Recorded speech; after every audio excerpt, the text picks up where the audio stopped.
the lovely Sophie Meyer, who's going to tell us or ask us what is real chocolate. So come forward, Sophie. Good evening, everyone. So I'm going to talk rather than showing you pictures, but that's very lovely. This is Trinidad 2002. But what I'm going to talk to you tonight is about real chocolate. I'm going to take you through my journey to understand what is real chocolate. So if you were with me in December 2002, you would be in Trinidad. Trinidad is the island of the Caribbean, the closest to Venezuela. I don't know if any of you have been to Trinidad? Ah, fabulous. Very well. So you might know where I've been. We are in North Trinidad, in the mountains, in a place called Lopino. Does it ring a bell? Yes. Okay, brilliant. So Lopino, for the rest of you who might not have been yet, is up in the mountains. So you go through a dirt road. It's extremely hot because it's the end of the rainy season. We're getting into the dry season. It's moist, quite humid, very pleasant. The mountain is very green, and as we go up, we arrive at Martin's house. And Martin is a farmer. He has cocoa trees and a cocoa house. Now, what is special about Martin is that I'm told that we're going to dance cacao. The reason why I'm up there is to film a documentary on a music tradition. So I didn't quite understand why we were going to dance cacao. So we enter the premises, and you see the valley right underneath. I mean, his house was overlooking the Lopino Valley, and he had what's called a cocoa house, which is basically a roof that you slide out, and this is where where you dry the cocoa beans after you've harvested them and gathered them and fermented them. So they put out the rum, they put out some music, and they start dancing the cocoa. Now, I'm not a professional cocoa dancer, but that goes like that. And the more you drink rum, the more you move your hips. And it's all great and lovely. And obviously you take your shoes off, so you end up with very sticky beans under your feet. But have you been there? Have you seen that? Yes. You have? Okay. Do you want to come and dance?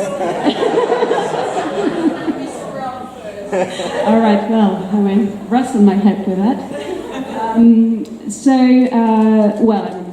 We can stay for hours on Lopino, on this cocoa house with Martin. So let's go straight to what we did with these cacao beans. So once they've been polished by most of us, I was actually filming, so I didn't do that much of it. You gather and pound, this is what they say in Trinidad, you pound the cocoa, and then you mix it with some spices, local spices. So you've got this this fruit, it's actually not raw anymore, and you pound it, and you mix it with spices, bay leaf, cloves, cinnamon, whatever spices you might have, a bit of chili, if it's your taste. It's a bit like curry, so everyone has its own recipe.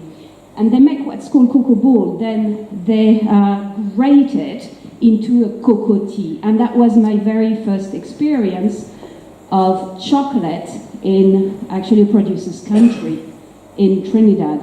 And cocoa tea is extremely, it's like a black elixir. It doesn't taste like anything you've tasted before because it actually tastes of cacao and real chocolate. After that experience, I came back to the UK. I was already living in the UK, and I was very curious to bring the experience of this unique flavor into chocolate I would make. So I went first to the supermarket and I look at the back at all these beautiful bars of chocolate that we have, Lindt, I mean, not to name them. And I was extremely surprised to see that most of the ingredients were actually not cacao. Well, apart if you've got the 70% cacao, obviously you would have quite a high percentage of cacao, but you have a lot of other ingredients that I didn't understand. I was a bit annoyed by this, and so I started to make my own chocolate. Would you like to try some? Yes. Oh Lord, is it? Do you want me to? Okay. Do you want me to judge it? Or you? Yeah, that's okay. That's what you.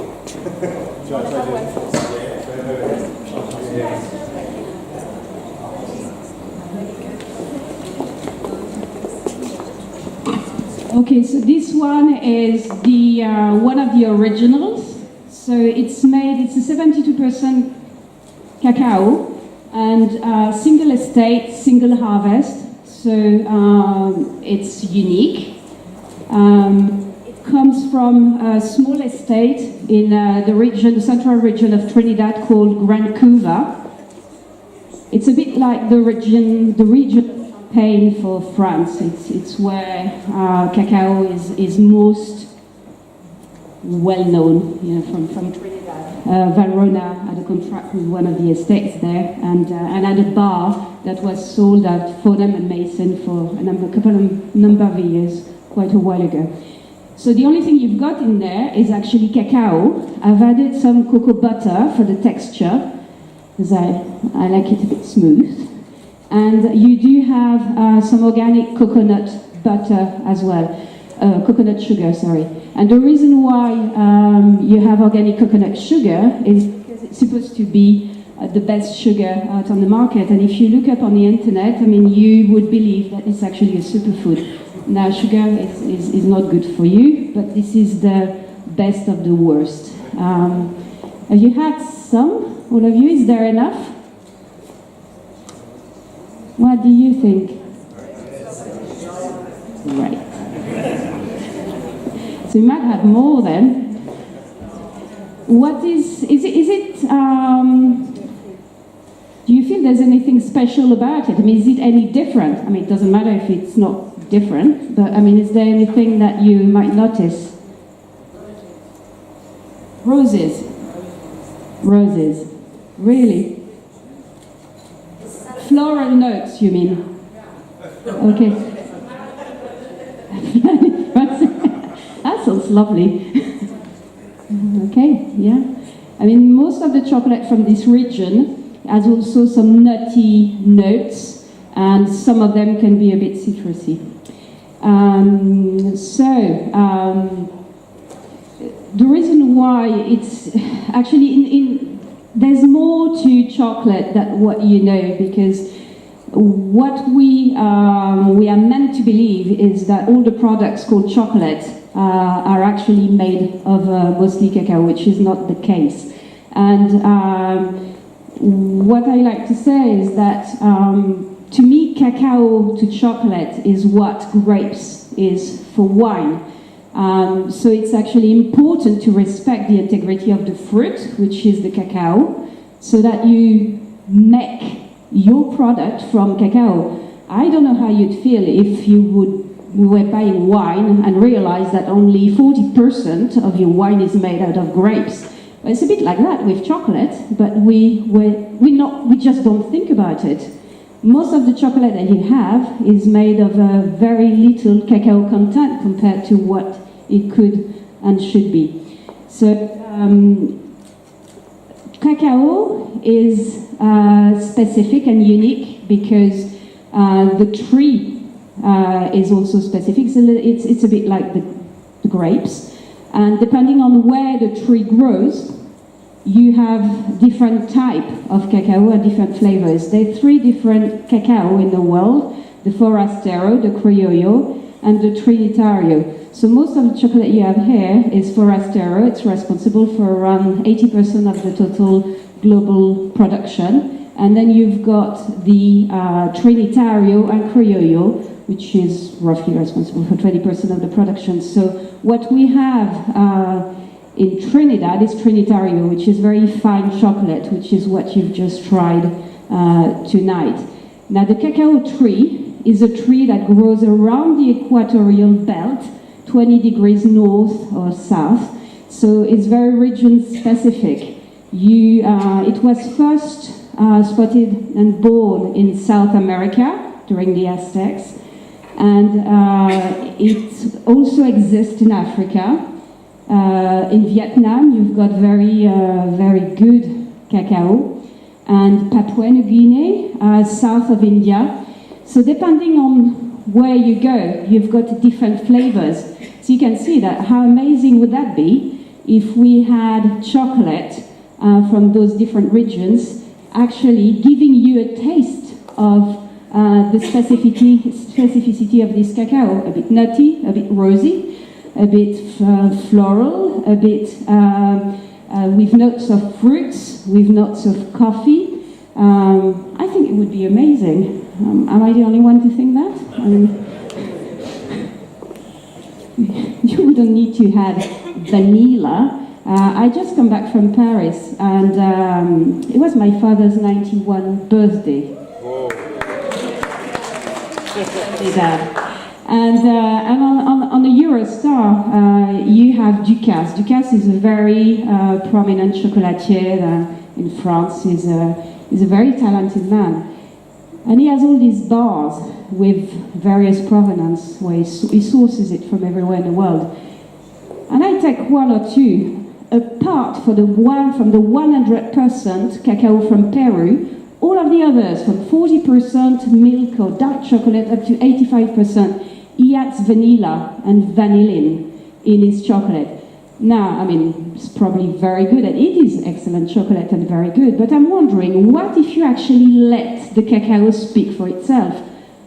I mean, what do you do with wine? So why is it that we don't do it with chocolate?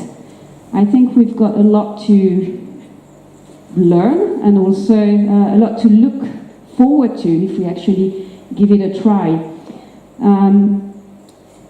The reason why those people vanillin is because they need to have a certain type of chocolate that you will recognize. So you know, when you go there, you have this chocolate, you're going to have the same experience over and over again, because as human beings, we don't like change very much. What I'm saying, just change, discover, how nice could it be to know that you might not have the same experience over and over again. And the reason why it's so important to look very closely at how cocoa is processed is because you will give your client a very different experience, and a very unique one as well. Now, the cacao, you harvest it. So you go in your cacao farm. We're back in Trinidad. It's very warm again. Hope you're all happy about that. And you go to your cocoa tree. The cocoa tree, and like any tree, cacao grows straight from the trunk. So you've got cacao pods. Has anyone seen a cacao pod? You again, in Trinidad. Ah, brilliant. Did you see it on the land, or did you see it on the land? I saw the Kew Gardens. Oh, they've got an amazing center there. I mean, they actually, well, anyway, I'm digressing terribly. Right, 2 minutes. So the fermentation process, well, you harvest your cacao. In a pod, you've got around between 30 and 40 beans. Those beans need to be fermented. And the reason why they have to be fermented, and this is a very important part of the process, is because it releases the tannins. And you don't want tannins in your going into your chocolate, because you get astringency. And astringency, contrary to bitterness, is going to give you this kind of feeling, and you wouldn't like it. So it needs to be taken away from the cacao so that the cacao can flower, give its full potential. So the fermentation takes between 3 to 5 days, depending on the cacao, depending on the climate conditions, and also depending on whether it's rainy or not. Once you've done your fermentation properly, you go to Martin and you dry your beans on your cocoa house. Then, when it's dry, you can roast it. The roasting process is also very key, because this is where you get all the flavors from your cacao, and this is the final process that a lot of chocolatiers are very picky about, and think it's extremely important that they do that in Europe. Well, I do it in Trinidad because I do think that we need to keep most of the added value in the producer's country and break with a few of our behaviors. And I also think that it brings more to the quality of the product because it's not traveling before being fully transformed. So once you've roasted it, you crack it, break it down, and you get cacao nibs. Have you had cacao nibs? Someone wants cacao nibs? No? Yes.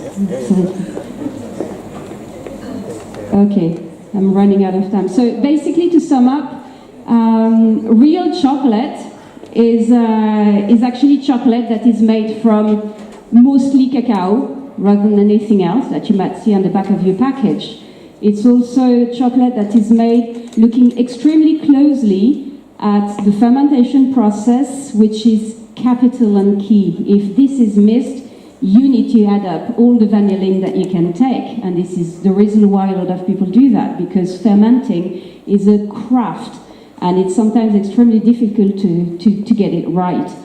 Once you have this process figured out, you can hope for a very good chocolate, hopefully, which is the experience I've given you tonight. I'm going to show you now a few slides.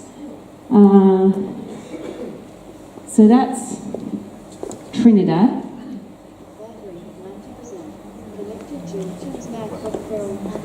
This is a cacao tree on the right. Winston is a farmer, and he is attending his trees. Well, that's actually where trees grow. So it's kind of wild. Oh, sorry. And this is a cacao flower. I was very surprised the first time I saw one. It's extremely delicate, and it grows on the trunk of the tree. And the reason why this year actually the harvest in Trinidad is problematic is because between when the flowers started to appear, heavy rains poured down and just got rid of most of those flowers, so there's less cacao. Sorry? If they go before germinating, then obviously you don't get fruit. And these are cracked cacao pots.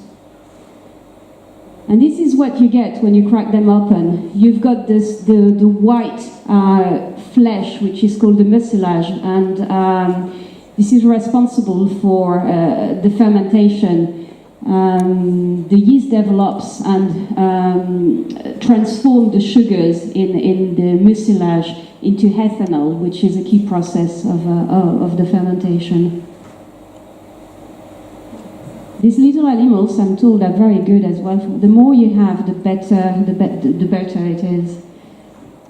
This is a non-fermented cacao bean. Now, the fermentation is an interesting process because to have a good fermentation, you need to have temperatures going over 45 degrees, 48 degrees, which is an interesting question for raw chocolate. Because the definition of raw is not cooked, and it's under 42 degrees Celsius. So That's a question for people who say they sell raw chocolate. And these are the fermentation boxes. So you start up, and the beans are being moved down and turned over through a period of between 3 and 5 days. 3 days for the criollo, and a bit more for the other. So that's Grand Couval, and that was I wasn't lying to you. I was really doing some filming when I first came across cacao. And those are cacao houses. And as you see, this is quite a big property, so you've got quite a few of them. And this is the Martin. That's the cacao house I was talking to you about. Well, that's cocoa hunting. It can be very dangerous. I can't tell you how powerful you feel when you've got one of these in your hands. People just move away. This is, roasted cacao, it speaks for itself. Oh, well, yeah, I mean, a bit of advertising, right? Valentine's is coming. I'm really bad at this, bear with me. So this is one of the products that we are doing. It's 72% covered in golden leaf, gold leaf. And we're having the lovely Carrie here from Warrior Flowers, who's going to add some flowers to these golden hearts. And this is what you've tried tonight is the original. But if you want to try some others, I'm going to bring some to you in a minute. That's me over. Thank you.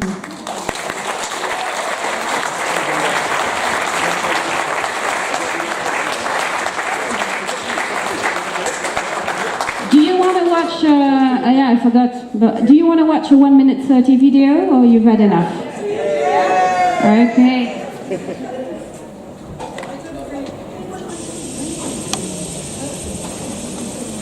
Paran was born both in Venezuela and Trinidad, in the countryside where cocoa was cultivated. It survived in the plantations during English colonization and has been fed since then by the several migrations of cocoa workers coming from mainland Venezuela. Right, I mean, this is Trinidad was a Spanish colony throughout the 16th century. Isn't she great? The population was quite sparse, but the Spanish culture and influence was strong, especially in the cocoa plantations controlled by the missionaries. People argue that Paran was born after this, through the various migrations from Venezuela into Trinidad in the 19th century. Venezuela was facing a lot of political unrest, and it was then that cocoa workers migrated en masse to Trinidad with their families and their Paran.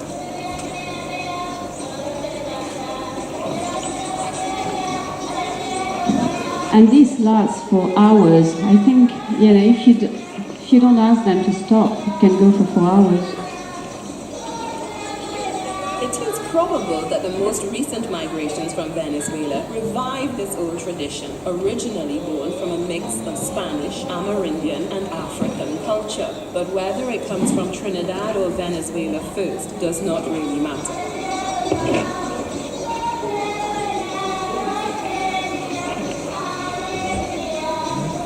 Right, I think that's it. That's it? That's it. Thank you.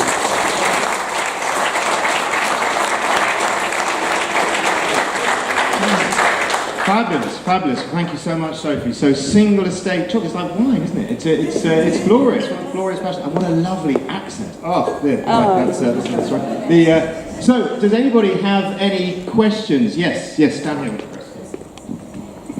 Quick question.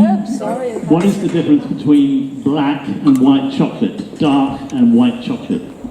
What's the white chocolate made from? Cocoa butter. Your white chocolate is cocoa butter, and it's just cocoa butter. You have two ways to make chocolate. The way I make it is the bean to bar process. So you get the bean, you crush it basically, and you mix it with a little bit of sugar. You get your couverture. You let it rest for as long as you want, and then you temper your chocolate to make actually the chocolate. Now, what a lot of chocolate makers do, they've got huge machines, they get the beans, the roasted beans, in huge machines and separate the cocoa butter. So they compress the beans, the cocoa butter is released, and you've got what's called cocoa cake, which is actually real cocoa powder. Then you separate that, they mix, many of these, it's all mixed, and they put it back together. So with white chocolate, they just use the cocoa butter. It's cocoa butter. And I think with white chocolate, you have a lot of sugar, obviously. So, yeah. Excellent, thank you very much. Any other questions? Yes. And we got free chocolate as well. Thank you. Thank you very much for your talk. I'm not a big fan of chocolate in this country, probably for all the reasons that everyone's very cocoa in it. I love the Grenadian chocolate, which is just north of Trinidad. The Grenadian Chocolate Company, which is organic. Your chocolate tastes quite similar. So I was wondering if you know that, the Grenadian Chocolate Company, if you're familiar with it, and also whether it's the same cocoa type you use. Yeah, it's similar. I mean, it's a beautiful chocolate, and I actually sourced some of the cacao from Grenada for a while, but because I haven't been there yet, I'm not using them again. It's important for me to know the farmers. But Grenada has beautiful cacao, and also people who know and are passionate about how to bring it out with integrity and make chocolate that actually tastes like chocolate. Yes, I totally agree with you. There's a lot of beautiful craft chocolate. Sorry? You can buy Grenadian chocolate in the old town. 10 bottles, isn't it? Yeah. It's very expensive. Others, any more? I want to live in a chocolate house, actually, a cacao house. That's my ambition. Yes, over here. Yeah. Where is the majority of real chocolate actually sold in the world? The majority of real chocolate, I would say in people who grow cacao, because I mean, real chocolate is really cocoa tea. They mix it and they put some water. Some others put milk and other things, but it's incredible, the taste of cacao with just water and some honey. This is probably real chocolate. I mean, do you drink real wine? Well, actually, that's quite accurate. I wouldn't say that. Well, let me just take that back. I think there's a lot of scope to have real chocolate in the world, providing we actually put the money, the energy, the work, because I can tell you it's really not easy to go to Trinidad and go to the farms and bring some of the cocoa nibs back, because the legislation is not set for that. I mean, it's very easy to bring anything you want, cocoa beans like we've been doing for years and years and years, but when you actually want to make an effort and respect the land, the people, the fruits, and do real chocolate, it's more expensive. Mimetic engineering, that's what we need, Chris. We need to bring it back with some means. Hi.